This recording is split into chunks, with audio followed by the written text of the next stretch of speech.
Hello and welcome. In this commentary I'm going to try and sum up the differences between Modern Warfare 2 and Black Ops, and hopefully at the end I'll be able to tell you if one game is better than the other. A quick note about the gameplay. I'm getting used to a new television and it's dramatically different to my old one. So far I'm really struggling with aiming. To be honest, I'm pretty pathetic at the moment. So I'm just using this gameplay not because it's particularly amazing, but because the end result is pretty close. Now, both of these games are excellent games. Black Ops seems to get a lot of flack, but this seems to be common for new releases of big franchises anyway. For example, Halo 3 has significantly better graphics, features and to some degree gameplay than Halo 2, yet people still found issues such as the battle rifle spread and Guardian's failure to live up to the quality of Lockout, or in some people's minds at least. But now Halo Reach has been released, fans are finding faults in the new game and almost hailing Halo 3 as the good old days. I can almost imagine Bungie's new franchise starting and people looking back at Reach as Bungie's peak. It's just the predictable way of things. So let's look at the two Call of Duty games and start by focusing on the main criticisms aimed at each game in terms of multiplayer. The most common complaints about Modern Warfare 2 were commando knifing, one-man army noob tubes, and kill streaks in terms of them being overpowered and they promoted camping. For me, the first two issues aren't integral problems with a core game, but balancing issues that allow for player exploitation. The thing that frustrated me was that both could easily have been fixed. You either remove or nerf commando, and apply limitations on noob tubes, something that Black Ops achieved very well. The thing I don't get is that COD 4 took away your first perk if you slotted a grenade launcher on the end of your gun. It's almost like they ignored the original complaints from COD 4 and forgot about this restriction in the second game. Eventually, these two flaws proved to be hugely damaging to the gameplay experience, as the stunning gunplay becomes almost redundant when you can wipe out the other team with noob tubes across the map. And nothing sucks more than having a kill streak stopped short by a ridiculous commando lunge. The standard playlists have now become a joke for me. Personally, I can't take them seriously anymore, and I completely confess to fueling the fire by running around with RPGs. I know that's quite a blasphemous admission on Call of Duty, but it's just the only way I can have fun in Modern Warfare 2 right now. The other weakness in Modern Warfare 2 is the overwhelming dominance of the new kill streaks. It was these kill streaks that kept me excited about the game months before it came out, and kept me hooked for months after as well. However, after the new novelty of these kill streaks wore off, it became clear that they were an underlying problem with the game. Kill streak stacking promoted camping and slowed down the pace of the game. The intense run and gun encounters of COD 4 were becoming rare as players became less mobile and took fewer risks in their attempts to get their next kill streak. On top of this, I found that the kill streaks themselves have become annoying, in all honesty. In the early days of Modern Warfare 2, myself and many others were so blown away by the new features and silky smooth gunplay that we were all able to ignore the obvious flaws in the multiplayer and forgive the people who blew us up with air support. But nowadays, it's so easy to build a good kill streak and so many people are obsessive about getting them that it feels like you can't go into a standard game without bringing a Stinger missile to the fight. Admittedly, the bare bones playlist was a great tacked-on alternative, but it seems like disabling killstreak stacking could have improved the situation just as well. Perhaps the killstreak reward system was what made this game so addictive, and maybe this was why Infinity Ward chose not to make any changes to it. Credit should definitely be given to Treyarch for providing pretty intelligent solutions to these problems in Black Ops. Grenade launchers can still be used to get easy kills for new players, but can no longer be abused as they now face a range of countermeasures, which is a real testament to Treyarch's efforts to balance them. One-man army is gone, and Scavenger no longer picks up new grenades for the launcher. Plus the nade fest that you got at the start of the games in Modern Warfare 2 is now completely impossible, as explosives can't go off in the first few seconds of the game.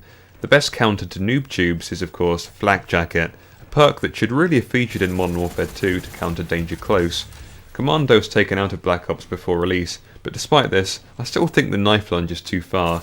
In my opinion, you should be in touching distance in order to knife someone. Perhaps they should go back to something like the World at War knifing, as I don't really remember that coming into play much during that game. Also, as the YouTube community has made abundantly clear, Black Ops has provoked some complaints itself. And I think the reason for this is mainly because people are becoming a little bored of Call of Duty in general, not just Black Ops. So I think it's a bit unfair on Treyarch that Black Ops has received all the flack against Call of Duty, but I can understand why people are frustrated. Black Ops didn't really bring much new to the table, in all fairness. Nevertheless, there are some genuine problems with this game, and the main one is Second Chance, and that's a perk I've absolutely detested since COD 4. It doesn't add anything positive to the game, and isn't even that satisfying to use. I seriously have no idea why they keep flogging this dead horse. I think that the pro perks made people even angrier. It's just brutally unfair that you can kill someone and then not be rewarded any points for it as they get revived. People are also complaining about the use of Ghost. Now, I understand that more people are using this perk now that stopping power is gone, but we've had this perk for 3 games now, and no one's ever complained about it before. In previous games, I think it was considered to be quite a tactical perk that allowed for a stealthy approach to the game. Now that everyone is free to use it, some of the weaker players who might have used stopping power in the past are using it to make camping more effective. I don't find it half as annoying as Second Chance, but perhaps Treyarch could shift it to Tier 2 to accompany Sleight of Hand. Both of these perks have been in the last 3 games. Why has it taken so long for people to start complaining about them? I don't really understand this at all. Both games have issues with overpowered weapons, but I feel that Black Ops does the best job of balancing its weaponry. In fact, I'd say it's the most balanced Call of Duty multiplayer so far. None of its overpowered components seem to be game-breaking. I found the lack of stopping power to be really refreshing. Such was the potency of that perk, I almost felt obliged to use it. In that sense, Black Ops allows for more creative freedom in setting up a class, especially as you're free to unlock any attachment easily whenever you want. I hear people saying that they want stopping power to be brought back in Modern Warfare 3. If they do this, I suggest they implement it in one of 2 ways. I think they should either give all players increased damage as standard, or create a separate tier for stopping power and other strong perks like Sleight of Hand Pro. Hopefully Infinity Ward will figure out a way to balance the perks and also the kill streaks. Speaking of which, I did prefer Black Ops' removal of killstreak stacking. Overall, it had some good effects and some bad. It seemed to convince some people to give up going for the high kill streaks and get out there a bit more rather than camping. On the other hand, it made some people camp even harder for longer periods of time, as it requires more gun kills to get a high kill streak than it did in Modern Warfare 2. Now, I'd also like to talk about the core gameplay of the 2 games. The gunplay in both games is very smooth and very fluid. However, if you ignore all the crap that ruined it for many people, Modern Warfare 2 definitely appears to have the more compelling gunplay. Guns for Hire of Next Gen Tactics frequently comments that Modern Warfare 2 has a certain crispness in its movement. With respect to drop-shotting, this is certainly true, but I personally can't tell the difference in the movement. What Modern Warfare 2 definitely does better than Black Ops is hit detection. The general rule in Modern Warfare 2 is that if you shoot directly at a target, you'll most likely get a hit marker. The hit detection in Black Ops was more unpredictable. Sometimes you have to aim directly at the target, other times you have to lead your shots. It really depends on your connection. I mean, the whole lag compensation effect in Black Ops, it really isn't up to scratch, and sometimes you just have to fire an obscene amount of bullets into the enemy just to get a kill. There have been countless times when I've shot at a person's body at point blank range with a sniper rifle and not even got a hit marker. One of the criticisms of Modern Warfare 2 was that quickscoping allowed people to use sniper rifles like shotguns.